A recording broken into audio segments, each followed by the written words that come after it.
What's up, guys? It is Teach Me Tuesday. Buying a starter home versus your forever home. Do you really need to buy your dream home first? The answer is no, guys. That's one of the biggest misconceptions that's out there, to buy their dream home or to just wait and rent, and then once I got enough money, I'm just buy my dream house. But what I find is the people that buy the starter home first are in much stronger financial position later on down the road. And in this episode, we're going to talk about that. What's up, guys? We're back at it. So, Got the so, Canadians back in the building. Um, oh, so we're gonna get right into it, guys. How y'all been? Y'all had a great trip. Y'all want to tell us a little bit about it? yeah, man. So, Hey, yeah, Canada was awesome, man. okay. Anybody who's never been to Niagara Falls, whether it be on the U.S. side or the Canadian side, I, I my strong suggestion is go on the Canadian side because it's Okay. so much to do and it's so beautiful from that angle. But yeah, Okay. man, we had a blast. Kids enjoyed it. It was truly, even though they don't stamp passports anymore, we found that out on our trip. I At mean, this point. maybe they still do, but they didn't stamp our passport. Oh, They you want just the stamp? You want to get yeah. that I guess you stamp? got to ask for it or something like that. Yeah, I yeah, don't know, but yeah. uh, but yeah, it was That's our true. first time international, quote unquote. We've been to Jamaica, Bahamas, things like that, but international to get a. We was looking forward to getting our first little stamp, and ain't nobody stamped that passport, so that would be the Mm, only downturn to us mm. going over to Canada. But it was nice. We enjoyed it. Okay. All right. All right. So Yeah. let's. So you about to say something, Sean? Go ahead. Yeah, I was gonna say no, I was gonna say go ahead. Let's get into our topic. I know our 15 minutes go by so I fast know. Really. I know, right? once we start So, talking. so, so let's define what is a starter home, guys. Let's talk about that. What is a starter home? So, I mean, that's a good question. I think, especially nowadays with, the prices going up, Mm. inflation, just everything being a lot more expensive. A lot of Mm-hmm. times people don't even kind of have that mindset or that thought or that seed planted in their head, like, oh, I should just start off with, maybe something that I can just get into right now and then kind of work my way up to it. So to answer your Mm-hmm. question, a starter home is just kind of that. It's just the home you start with. So it's not your forever home. It's not the home you plan on living in until you go meet Jesus one day. Like Right. it's not that. It's truly just a stepping stone to kind of help get you there. That's how I would kind of define, what a starter home is. Yeah, no, I mean, I get it. I think one thing that a lot of people struggle with, man, is people want what they want, and especially when they spending, a lot of money compared to what they were before, or they making a huge Mhm. investment. I mean, Mm-hmm. people Yeah. they think they should be able to, that their money should get them to Taj Mahal, Mm-hmm. and Correct. Mm-hmm. when we talk about the true definition of a starter home, that may not be the case for you. Now, if you have Taj Mahal money, and that's what your ambitions and aspirations are, go for it. That dream home that Mm-hmm. you always wanted Right. is in reach. But we Right. talking about for the everyday, American, that's some living paycheck to paycheck, some um, you know thriving and trying to um, become more and more wealthier and build Mm-hmm. wealth. Man, Mm-hmm. finding that home that you can call home, something that Mm-hmm. that has four walls and a Mm-hmm. roof, Right. and Right. not run down. But yeah, I mean that's the starter home, getting in there and making it feel like Right. a real home. Right. Right. Gavin, I agree. Let's just think about it like this. Let's say you got a list of items, right? Guess what? It might not check all the boxes. Okay. It Mhm. might. It might not have all the square footage you might want. Okay. Mhm. And this start, but because it doesn't have all the square footage or whatever, it's probably more affordable. All right. So, most likely, starter home might be smaller.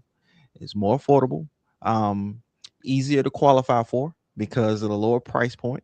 You know, and then like I said, purchase with the intention, okay, of hey, I'm I'm gonna get bigger and better later down the road, but this right here, this could give me and my family, or just me myself, a great start to a strong financial future. Okay, so Yep. uh, Yeah, I like that. Yeah, yeah. So, but since we're talking about starter home versus forever, what is the forever home? Let's talk about that. Yeah, I mean, so the forever home, and I think before I kind of answer that, I was going to say too. Mm-hmm.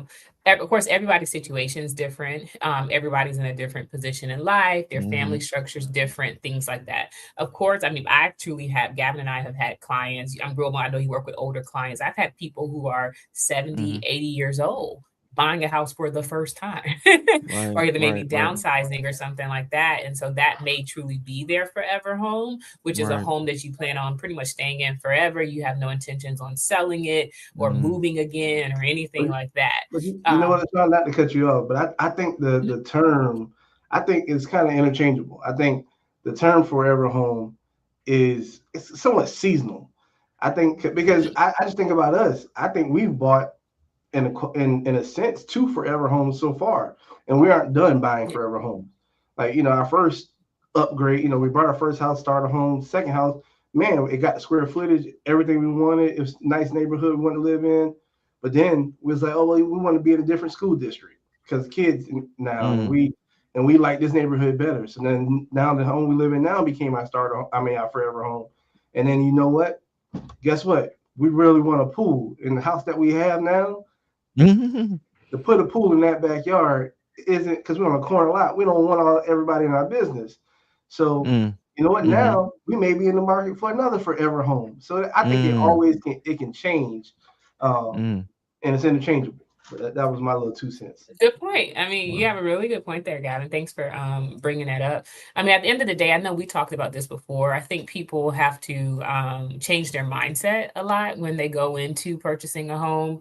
A lot of it is strategy as well, and a lot of people don't think about that too. Sometimes people are just thinking about, the day to day, the right now, their current situation, what they need to kind of get done at the moment. So most people, when they think about housing, they're just really looking at it from an aspect of I just need a place to stay, I need a place to sleep, I need a place to raise my family, and that's it. Right. They're not looking at the strategy behind how do you once again use real estate, use home ownership to build equity, to build wealth, to leverage, to kind of get you and propel you into different, areas of life. People don't look at it that way.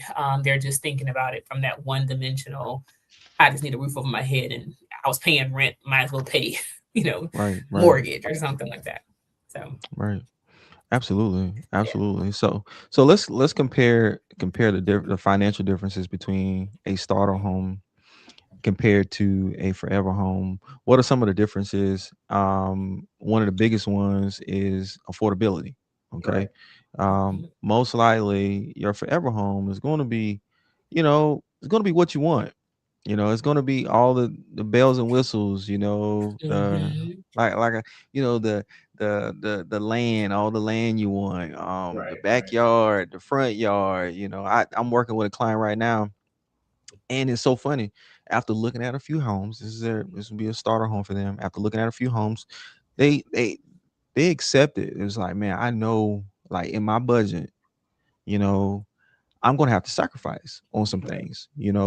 I Mhm. can't. I want the big lot, but I also want the big house. Which one will I compromise on? Okay, your forever Mhm. home, you might not have to compromise on none of that. Okay, but for your starter home, you might have to compromise on what's most important. I mean, compromise on the thing that's not as important for you in that moment. Okay, so Mhm. what about you Yeah. guys? What are some financial differences that you guys see in forever home compared to your starter home? Yeah. I mean, Yeah. Do you want to say that one, Gavin?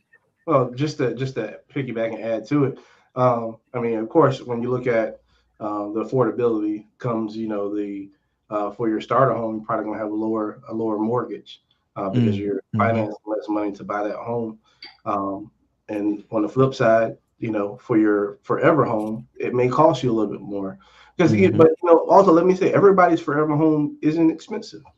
It's true. Like you said, because you have people who live who are just um, who don't have family or who are living somewhere remotely, Right, away from right, family, things of that sort, and they just need the bare, the essentials.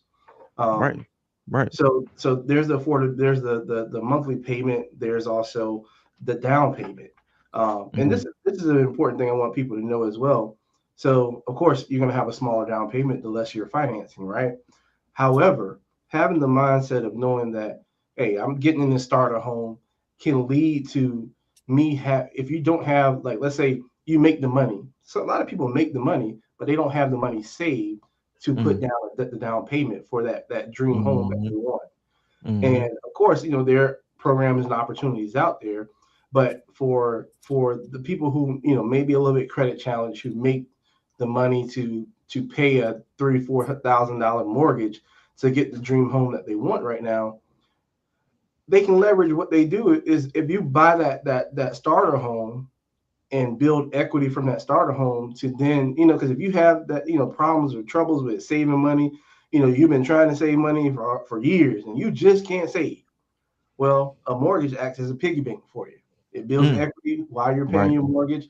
And guess what? In 2, 3, 4, 5 years, however long it takes, you've already built up enough equity to where, well, hey, I can sell, or I can just pull some equity from that home, from Right. the starter home I got, and now I can buy my dream home. Um, Absolutely. so that's one of the financial differences and benefits Mm. of purchasing that starter home first to get into your dream home down the road. Hmm. Yeah, I Right. like that, Gavin. And I think once again, I think it's just everyone has to kind of take like a self-evaluation, like I said, once again, of themselves and where they are in life and kind of, what's affordable for them. Mm-hmm. And I think definitely for that, what I call that true first-time home buyer, because the definition of a first-time home buyer or the look of a first-time home buyer is changing so much. With these new generations, a lot of I think there was a report that came out that said that the average age of a first time home buyer today in 2026 are pushing 40. Most of your like 20, like we bought our first home in our 20s. Like, so most of your 20-year-olds and even some of your 30-year-olds are not even buying a house right now for several reasons. We won't get into that, because Right. of the economy and just affordability, all of that stuff. Mm-hmm. And so the age of that first time home buyer is a lot older. And so Hmm. with that, sometimes it's very hard when a person is almost 40 years old for them to just get into something to say they got something versus Hmm. someone that's like, oh, I want, like I say, people want what they want. They want, the pretty model homes with the nice countertops and, like you said, the yard and the square footage and all the things, because they also feel by the time you're 40, most people will feel like they're kind of at, in their stride with their career. They're kind of, making some money and, life is a little bit more comfortable. They're not kind of struggling and trying to figure out what they want to do with life. So you have a little bit more of a savvier buyer at that age that Mm-hmm. may not be willing to, potentially settle for Mm. just to start a home. So once again, I think sometimes it's just you got to look at your particular situation, your finances, what you got going on, your lifestyle to see what makes the most sense. If you can't afford, that $500,000 house, that $400,000 house, then sometimes it's okay to get into a fixer upper. And like Gavin and Wilma and everyone said so far, build that equity until you kind of get to, the ultimate goal or whatever it is that you're trying to purchase, forever or something like that. Mm-hmm. Okay. Well, let's shift gears a little bit. I want us to talk about like when buying a home, we talk about buying our forever home, buying our starter home. Let's think about, wealth building. Okay. How can Mhm. we use home ownership as a way to build wealth? I've been privileged to work with a lot of investors, and they utilize real estate as much as they possibly can to make income, whether it's monthly income or rentals, like the big checks with flips, or even from a tax shield benefit as well. So Right. I've been able to kind of see them work the real estate game in order to build wealth by saving money, investing money, and actually making money compound as well. When they're able to invest in a property, see the value, see a low value property, invest the money in it, know what they can force the appreciation to, and then sell it. Or they got a lot of different strategies out there. But let's talk about the wealth building aspect of it, guys. Let's talk. Go into more detail about that. Yeah, I mean, I like that because I truly believe that what you're talking about, that's a true skill set, right? Mm-hmm. I feel like Mm-hmm. you have to be savvy enough to understand. I don't know who I was talking to, but I remember we was discussing, like you said, like taking something that's, let's say, very low in value and then turning Right. it into something that's of very great value. To Right. me, I think that takes a special eye of a person or a special skill set of a Mm-hmm. person to know how to do that because I'm not a visionary. I can't walk into something that's dilapidated and falling apart and be like, oh yeah, I'm envisioning this nice, great. You I know, can't envision it. but I can't see what's, it. LaShawn, you know what's so funny about that? And it's not for everybody. Okay, I'm not speaking all females, but the females are the hardest to kind of get around, like the aesthetics. Like Yes. it's hard for them to see the vision. It got, Oh man, yeah. hey, it got to be ready. You know what I'm saying? When I walk in, I was like, oh no, I don't like that paint. I Hey, don't like that but carpet. you know what's funny, Will, my man? Uh huh. Man, ladies, not all ladies, but ladies put on makeup every day. You know, so No, you didn't, Gabby. I Where you think going so, with that, Gavin? Where you so going? Where all you I'm going with you that? saying was is they start with a canvas and then they beautify themselves to right. blossom or to present Enhance. themselves to the world the way that they want that image to bear. Right. Same thing with Right. a dilapidated house, man. You got Right. this thing that you want to Right. make up and then make it beautiful. Right. Right. Whatever. I So don't like that. I think that's a good way to close this segment. Right, right. That was a great segue, Gavin. What you just did. Yeah, we went through a few of these points, guys, about how comparing your starter home to your forever home. Don't get tied up thinking that you just got to go out buy your forever home. You got to go buy a mansion first. It's okay to buy your starter home and then work your way up from there because you're going to be in a stronger position long term. I see we got a comment. I didn't know if you want to comment. Oh yeah. Um, Yeah. So I know we kind of ran out of time, but I'll definitely. So yeah, mhm. so Jackie Clay 455 455 definitely was just kind of agreeing. They bought their first home about in their mid 40s. They sold it, and then they paid it off in 6 years. Wow. Why is there a second time around? And that's so true, so true. Thank Wow. you for commenting, Jackie Clay. Same with Wow. us. I mean, our very first home, like granted, we didn't know what we was doing, but our very first home that we bought, um, we sold it in what 5 years, and in Mm, that 5 years, we truly had like what 80 grand of equity in Mhm. wow. that home.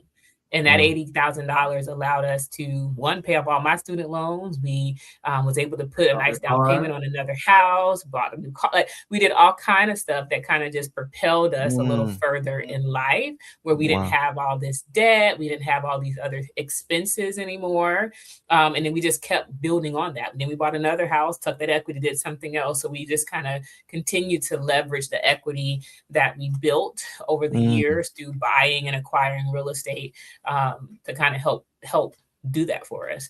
that's So good. there's so much that we can do. So, guys, our final takeaway is one is, if you didn't learn anything else from this, is that one, there's no right or wrong answer. Some people may need to Right. start off life depending on where they are with the starter home. Some people, if you're a little bit older in life and you know that, hey, this is it, I'm retiring, a forever home may be for you. But at the Mhm. end of the day, if you guys ever have any questions, if you ever want to know, what's the best strategy, how do I even start the process to buy a house, us right here on this screen, you can reach out to any one of us, myself, Hmm. Gavin, or Wilmot, and we'll be happy to discuss with you guys anything related to mortgage, real estate, investing, all of the above. We'll definitely catch you guys next week. Have a happy 4th of July. Oh yeah. And we thank you guys for tuning in. All right. So, bye. Bye.